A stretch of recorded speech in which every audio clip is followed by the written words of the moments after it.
ଲାଲ ବୋତଲ ଏକ ହୃଦୟସ୍ପର୍ଶୀ କାହାଣୀ।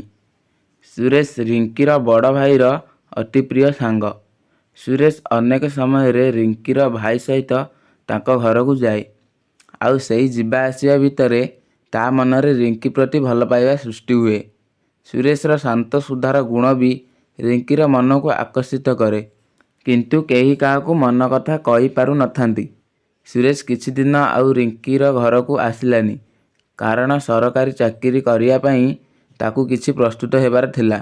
ତେଣୁ ସେ ପଢ଼ାପଢ଼ିରେ ଅଧିକ ବ୍ୟସ୍ତ ରହିଲା। ଏହା ଭିତରେ ରିଙ୍କି ପାଇଁ ଗୋଟେ ଭଲ ପ୍ରସ୍ତାବ ଆସେ।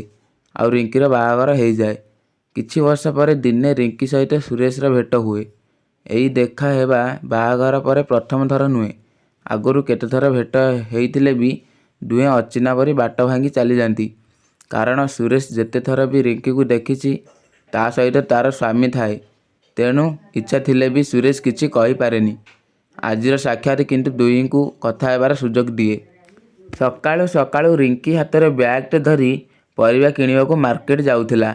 2 ଦିନ ହେଲାଣି ଜ୍ୱର, ଦେହଟା ଦୁର୍ବଳ ଲାଗୁଛି, ମୁଣ୍ଡଟା ଘୂରେଇ ଦେଉଛି। ତଥାପି କାମ ତ କରିବାକୁ ହେବ। ପରିବା ଦୋକାନରେ ପରିବା ବାଛିବାକୁ ନଇବା ସମୟରେ ହଠାତ୍ ମୁଣ୍ଡଟା ବୁଲେଇ ଦେଲା। ସେ ପଡ଼ିଯିବା ସମୟରେ ପାଖରେ ପରିବା ବାଛୁଥିବା ଜଣେ ସ୍ତ୍ରୀ ଲୋକ ଧରିନେବା ସହିତ ନିଜେ ପରିବା ବିକାଳି ଓ ଆଉ କେତେଜଣ ଲୋକ ହାଁ ହାଁ କହି ରିଙ୍କି ପାଖକୁ ଦୌଡ଼ି ଆସିଲେ। ଏହି ସମୟରେ ସୁରେଶ ଆସି ରିଙ୍କିକୁ ଧରିଥିବା ସ୍ତ୍ରୀ ଲୋକକୁ କହିଲା, ଆପଣ ଛାଡ଼ନ୍ତୁ, ମୁଁ ଧରୁଛି। ସ୍ତ୍ରୀ ଲୋକଟି କହିଲା, ଆପଣ କ'ଣ ଏଙ୍କ ସ୍ୱାମୀ? ଏମିତି କେମିତି ୟାଙ୍କୁ ପରିବା କିଣିବାକୁ ଛାଡ଼ିଛନ୍ତି? ୟାଙ୍କୁ ତ ପ୍ରବଳ ଜ୍ୱର ହେଇଥିବା ପରି ଲାଗୁଛି, ଦେହ ହାତ ପୂରା ଗରମ। ସୁରେଶ ସେ ସ୍ତ୍ରୀ ଲୋକକୁ କିଛି ନ କହି କେବଳ ରିଙ୍କିକୁ ଧରି କହିଲା, ତୁମକୁ ଜ୍ୱର ହେଇଛି? ରିଙ୍କି ମୁଣ୍ଡ ତଳକୁ କରି ହଁ କହିଲା। ରିଙ୍କି ନିଜକୁ ସୁରେଶ ହାତରୁ ମୁକ୍ତ କରିବାକୁ କହିଲା, ମୋତେ ଛାଡ଼ନ୍ତୁ, ମୁଁ ଠିକ୍ ଅଛି। ସୁରେଶ ଏବେ ବ୍ୟସ୍ତ ହେବା ପରି କହିଲା, ତୁମେ ଏତେ ଜ୍ୱରରେ କେମିତି ପରିବା କିଣିବାକୁ ଆସିଛ? ରିଙ୍କିର ଆଖି ଛଳଛଳ ହେଇଗଲା। ଲୁହକୁ ପୋଛି କହିଲା, ମୁଁ ଠିକ୍ ଅଛି, ଆପଣ ଏବେ ଯାଆନ୍ତୁ। ସୁରେଶ ପଚାରିଲା, ଜ୍ୱର କେତେ ଦିନ ହେଲାଣି? ଡାକ୍ତର ଦେଖେଇଛ? ରିଙ୍କି କହିଲା, ନା ଡାକ୍ତର ଦେଖେଇନି, କିନ୍ତୁ ମେଡ଼ିସିନ ଖାଇଛି। ଜ୍ୱର 3 ଦିନ ହେଲାଣି। ମୋତେ ଏବେ ଏତେ ଜ୍ୱର ନାହିଁ, ମୁଁ ଭଲ ହେଇଗଲିଣି। ତୁମେ ତୁମ କାମରେ ଯାଅ। ସୁରେଶ କହିଲା, ନା, ତୁମେ ଏବେ ମୋ ସହିତ ଆସ, ହସ୍ପିଟାଲରେ ଦେଖେଇ ସାରିକି ଘରକୁ ଯିବ। ରିଙ୍କି ମନା କରିବା ସମୟରେ ସୁରେଶ ତାଗିଦ କରି କହିଲା, ଚୁପଚାପ ଗାଡ଼ିରେ ବସ। ରିଙ୍କି ଏବେ ସୁରେଶର ଗାଡ଼ିରେ ଯାଇ ବସି କହିଲା, ଏତେ ସକାଳୁ କେଉଁ ଡାକ୍ତର ଆସିଥିବେ? ସୁରେଶ କହିଲା, ମୋର ଜଣେ ସାଙ୍ଗ ଆମ ହସ୍ପିଟାଲକୁ ପୋଷ୍ଟିଂ ହେଇ ଆସିଛନ୍ତି। ତାଙ୍କ ଭଡ଼ା ଘର ଏଇ ପାଖରେ, ତାଙ୍କୁ ଦେଖେଇ ଦେବା। ଅଳ୍ପ ସମୟରେ ଦୁହେଁ ଡାକ୍ତରଙ୍କ ଘରେ ପହଞ୍ଚିଗଲେ। ଡାକ୍ତର ରିଙ୍କିକୁ ଚେକଅପ୍ କରି ମେଡ଼ିସିନ ଲେଖିଦେଲେ। ଦୁହେଁ ସଙ୍ଗେ ସଙ୍ଗେ ସେଇଠୁ ବାହାରି ଆସିଲେ। ସୁରେଶ ନିଜ ବାଇକ୍ ପାଖକୁ ଆସିବା ବେଳେ ଜଣେ ଯୁବକ ଆସି ତାଙ୍କୁ ଡାକିଲା।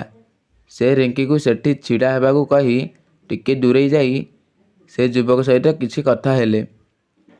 ଫେରି ଆସି ସୁରେଶ ରିଙ୍କିକୁ ଗାଡ଼ିରେ ବସିବାକୁ କହିଲା। ରିଙ୍କି କହିଲା, ଆଗେ କୁହ, ସେ ବାଜେ ଲୋକ ସହିତ ତୁମର କି କଥା ଥିଲା? ସୁରେଶ ଆଶ୍ଚର୍ଯ୍ୟ ହେଇକି କହିଲା, ତୁମେ କ'ଣ ତାକୁ ଚିହ୍ନିଛ? ରିଙ୍କି କହିଲା, ହଁ, ଜାଣିଛି, ସେ ଗୋଟେ ମଦ ବେପାରୀ। ହେଲେ ତୁମେ ସେ ଭଳି ଗୋଟେ ବେକାର ଲୋକ ସହିତ ମିଶୁଛ କେମିତି? ସୁରେଶ କହିଲା, କିଛି ଲୋକ ମଦକୁ ଖୁସିରେ ଆପଣାନ୍ତି, ଆଉ କିଛି ନିରୁପାୟ ହେଇ। ମୁଁ ସେମିତି ନିରୁପାୟ ହେଇ ସେଇ ନାଲି ପାଣିକୁ ଆପଣେଇଛି। ଆଜିକି 2 ବର୍ଷ ହେଲାଣି ମୁଁ ସେ ନାଲିଆ ବୋତଲ ସହିତ ବନ୍ଧୁତା କଲିଣି। ରିଙ୍କି କହିଲା, କ'ଣ ପାଇଁ ଏ ବଦଭ୍ୟାସକୁ ଆପଣେଇଛ? କ'ଣ ଅସୁବିଧା ତୁମର? ସୁରେଶ କହିଲା, କହିବାକୁ ବହୁତ କିଛି ଅଛି, କିନ୍ତୁ ତୁମ ପାଖରେ ସମୟ ନାହିଁ। ହଉ ବସ, ତୁମକୁ ନେଇ ଘରେ ଛାଡ଼ିଦେବି। ଅନେକ ଡେରି ହେଲାଣି, ହୁଏତ ତୁମ ଘରେ ବ୍ୟସ୍ତ ହେଉଥିବେ। ରିଙ୍କି ଏବେ ସୁରେଶର ବାଇକ୍ରେ ବସିଲା। ସୁରେଶ ଅଳ୍ପ ସମୟ ଭିତରେ ରିଙ୍କିକୁ ତାଙ୍କ ଘର ପାଖରେ ନେଇ ଛାଡ଼ି ଆସିଲା। ଆଉ ରିଙ୍କି ସୁରେଶଠୁ ତାର ଫୋନ୍ ନମ୍ବର ମାଗି ନେଇଥିଲା।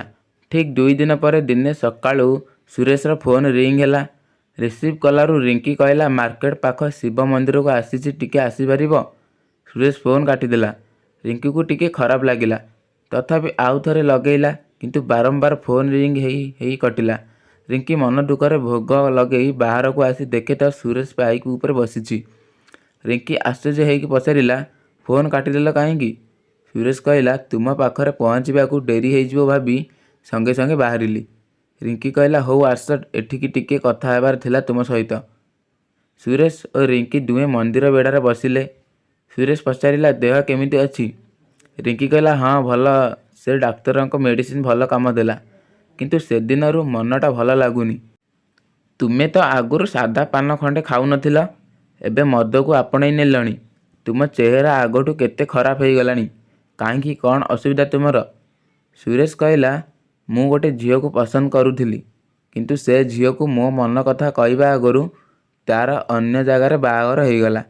ମୋତେ ବହୁତ କଷ୍ଟ ହେଲା ତାକୁ ମନରୁ ବାହାର କରିବା। ତଥାପି ପରିବାର ପାଇଁ ତାକୁ ଭୁଲି ମୁଁ ବିବାହ କଲି। କିନ୍ତୁ ମୋ ଜୀବନରେ ଯିଏ ସୁଖ ଦୁଃଖର ସାଥୀ ହେଇ ଆସିଲା, ସେ କେବଳ ଯେମିତି ମୋତେ ଦୁଃଖ ଦେବାକୁ ଆସିଥିଲା। ମୋ ସ୍ତ୍ରୀ ଅତି ଉଦ୍ଧତ ସ୍ୱଭାବର। ମୋ ବାପା ମାଆଙ୍କୁ ଟିକେ ସମ୍ମାନ ଦିଏନି। ପ୍ରଥମେ ମୁଁ ତାକୁ ବହୁତ ବୁଝେଇଲି, କିନ୍ତୁ ତା'ର ଫାଲତୁ କଥା ମୋତେ ଏତେ ବିରକ୍ତ କରେ, ମୁଁ ହାତ ଉଠେଇ ଦିଏ। ଦିନେ ସିଏ ବିଷ ଖାଇଦେଲା ଆଉ ମେଡ଼ିକାଲରେ ପଡ଼ିଲା। ଭଲ ହେଇଗଲା, କିନ୍ତୁ ତା ବାପଘର ଲୋକ ବହୁତ ହଙ୍ଗାମା କଲେ ଆଉ ତାକୁ ଯୌତୁକ ନିର୍ଯାତନା ଦେଉଛି ବୋଲି ଅଭିଯୋଗ କଲେ। ମୋର ଗୋଟେ 3 ବର୍ଷର ପୁଅଟେ ଅଛି, ତେଣୁ ମୁଁ ବାଧ୍ୟ ହୋଇ ତାକୁ ଘରକୁ ଆଣିଲି ଆଉ ତାକୁ ପାଟିତୁଣ୍ଡ ନ କରିବାକୁ ଚୁକ୍ତି କଲି। କେବଳ ମୋ ପୁଅର ଭବିଷ୍ୟତ ନଷ୍ଟ ନ କରିବାକୁ ମୁଁ ତା'ର ଔଦ୍ଧତ୍ୟକୁ ଆଖି ବୁଜି ସହୁଛି। ସେଇ ମାନସିକ ଯନ୍ତ୍ରଣାକୁ ଭୁଲିବାକୁ ମଦକୁ ଆପଣେଇଲି, କିନ୍ତୁ ଲାଭ କିଛି ନାହିଁ। ଯେତେ ପିଇଲେ ବି ବେଳେବେଳେ ନିଶା ହୁଏନି। ସାରା ରାତି ଅନିଦ୍ରା ରୁହେ। ଭଗବାନଙ୍କୁ କୁହେ, କ'ଣ ପାଇଁ ଏମିତି ଭିନ୍ନ ଚିନ୍ତାଧାରାର ମଣିଷକୁ ସ୍ୱାମୀ ସ୍ତ୍ରୀ କରନ୍ତି। ରିଙ୍କି କହିଲା, କିଏ ସେ ଝିଅ ଯାହାକୁ ତୁମେ ପସନ୍ଦ କରିଥିଲ? ସୁରେଶ କହିଲା, ତା ପରିଚୟ ଜାଣି ତୁମର କିଛି ଲାଭ ହେବନି, ବରଂ ତୁମେ ତୁମ ସଂସାର ବିଷୟରେ କିଛି କୁହ। ରିଙ୍କି କହିଲା, ହଁ ଭଲ ଅଛି। ମୋର ଗୋଟେ ଝିଅ 2 ବର୍ଷର। ସ୍ୱାମୀ ବହୁତ ଭଲ ପାଆନ୍ତି। ଶାଶୁ ଆହୁରି ଭଲ ଶ୍ୱଶୁର ନାହାନ୍ତି। ଦେଖିବ ମୋ ସ୍ୱାମୀଙ୍କ ଭଲ ପାଇବାର ଚିହ୍ନ। ରିଙ୍କି ନିଜ କାନ୍ଧରୁ କାନି ଖସେଇ ଦେଲା। ତା ବେକ ଆଉ ପିଠିରେ ଫଟା ଫଟା ଦାଗ ପଡ଼ିଥିଲା, ଯେମିତି କି ନିର୍ଦ୍ଦୟ ଭାବେ ପିଟିଛି। ଆଖିରେ ଲୁହ ଆଉ ଓଠରେ ହସ ନେଇ ରିଙ୍କି କହିଲା, ଇଏ ମୋ ସ୍ୱାମୀଙ୍କ ଭଲ ପାଇବା ଆଉ ଶାଶୁଙ୍କ ଭଲ ପାଇବା ଏତେ ଯେ ଜ୍ୱରରେ ବି ମୋତେ ସବୁ କାମ କରିବାକୁ ହୁଏ। ତୁମେ ଏଇଆ ଭାବୁଛ ନା ମୁଁ କେମିତି ତୁମ ପାଖରେ ମୋର ଏତେ ବ୍ୟକ୍ତିଗତ କଥା ସବୁକୁ କହିଯାଉଛି? କାରଣ ମୁଁ ତୁମକୁ ଭଲ ପାଉଥିଲି, ବହୁତ ଭଲ ପାଉଥିଲି। କିନ୍ତୁ ଯେହେତୁ ତୁମେ ଭାଇଙ୍କ ସାଙ୍ଗ ଥିଲ, ତେଣୁ ନିଜ ଆଡ଼ୁ କହିବାକୁ ମୁଁ ଡରୁଥିଲି। ମୁଁ ଚାହୁଁଥିଲି ତୁମେ ତୁମ ଆଡ଼ୁ ମୋତେ ପ୍ରପୋଜ କରିଥାନ୍ତ, କିନ୍ତୁ ମୋ ଦୁର୍ଭାଗ୍ୟ, ମୁଁ ତୁମ ହୃଦୟକୁ କିଣି ପାରିଲିନି। ଏବେ ସୁରେଶ ଆଖିରୁ ଝରିଲା ଅମାନିଆ ଲୁହ ଧାରା। ରିଙ୍କିକୁ ଚାହିଁ ସୁରେଶ କହିଲା, ମୁଁ ଯେଉଁ ଝିଅକୁ ପସନ୍ଦ କରୁଥିଲି ଆଉ ଯାହାକୁ ମୁଁ ଆଜି ଯାଏଁ ଭୁଲି ପାରୁନି, ସେ ତୁମେ ରିଙ୍କି। ତୁମକୁ ମୁଁ ବହୁତ ଭଲ ପାଉଥିଲି। ଏ ମନ୍ଦିରରେ ଭଗବାନଙ୍କ ସାମ୍ନାରେ ମୁଁ ମିଛ କହୁନି ରିଙ୍କି, ସେ ଝିଅ ତୁମେ। ତୁମେ କାହିଁକି ମୋତେ କିଛି କହିଲନି କିମ୍ବା ଆଉ କିଛି ଦିନ ଅପେକ୍ଷା କଲଣି? କେତେ ବଡ଼ ଭୁଲ ହେଇଗଲା। ଆମ 2 ଜଣଙ୍କ ଜୀବନ ନଷ୍ଟ ହେଇଗଲା। ଦୁହେଁ ଅନେକ ସମୟ କାନ୍ଦିବା ପରେ ରିଙ୍କି କହିଲା, ଯାହା ହେବାର ଥିଲା ହେଲା, କିନ୍ତୁ ଭଗବାନଙ୍କୁ ଧନ୍ୟବାଦ, ସେ ଆମ ଜୀବନରେ ଏମିତି ଏକ ଦିନ ଆଣିଲେ ଆମେ ପରସ୍ପରର ମନ କଥା ଜାଣିପାରିଲେ। କିନ୍ତୁ ତୁମକୁ ମୋର ଅନୁରୋଧ, ଆଜିଠୁ ଆଉ କେବେ ବି ମଦ ପିଇବନି। ସୁରେଶ କହିଲା, ହଁ ମାନିବି, ତୁମର ସବୁ କଥା ମୁଁ ମାନିବି, କିନ୍ତୁ ତୁମକୁ ବି ମୋର ଅନୁରୋଧ ରଖିବାକୁ ହେବ। କେବେ କେବେ ଏମିତି ମୋତେ ଦେଖା କରିବାକୁ ଆସିବ ନା? କିଛି ସମୟ ଆମେ ଏକାଠି ବସିବା, ପରସ୍ପରର ଦୁଃଖ ବାଣ୍ଟି ମନକୁ ହାଲକା କରିବା। ବିଶ୍ୱାସ କର, ମୁଁ କେବେ ବି ଆତ୍ମସମ୍ମାନରେ ରାଗ ଲଗେଇବିନି।